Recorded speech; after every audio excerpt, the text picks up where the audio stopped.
Второто издание на Верея Трофи зарадва феновете на офроуда с зрелищни трофи елементи в околностите на Старозагорски минерални бани.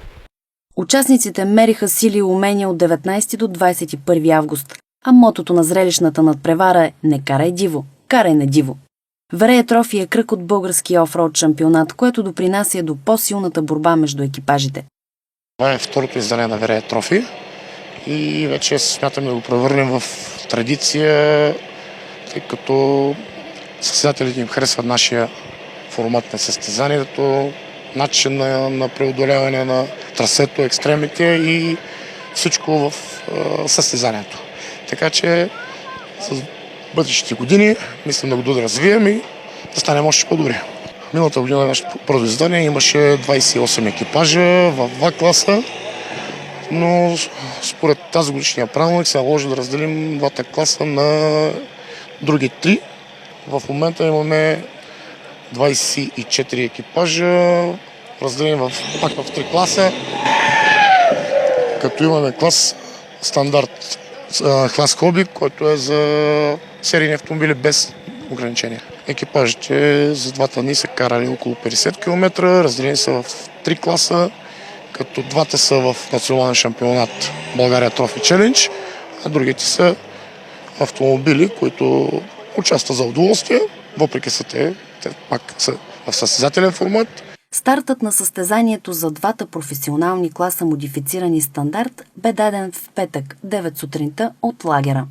За тези, чието високопроходими автомобили не са специално подготвени, но желаят да изпитат своите умения в шофирането извън пътя и да премерят сили с другите участници, имаше обособен специален клас – хоби.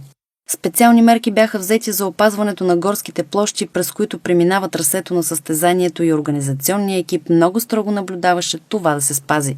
Стартът на състезанието се даде в петък, 9 сутринта от лагера. За тези, чието високопроходими автомобили не са специално подготвени, но желаят да изпитат своите умения в шофирането извън пътя и да премерят сили с другите участници, има специално обособен клас хоби. Тук мисля, че е мястото да благодарим на организаторите за това, че предоставиха възможност на нас, участниците от клас хоби, да участваме в това мероприятие, тъй като повишените изисквания за сигурност ни позволяват в редовните участия в трофи веригата да има екипажи, чието автомобили са без клетки. И през 3 дни състезателите показаха своите умения в преодоляването на екстремните препятствия и ориентирането по пътна книга.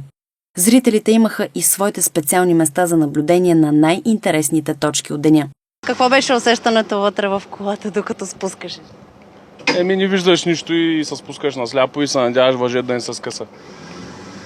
Предполагам, тук копира и до доверието на навигатора. Абсолютно, да. Много добро време и много добро преминаване през всички екстреми. След няколко километра предстои финал.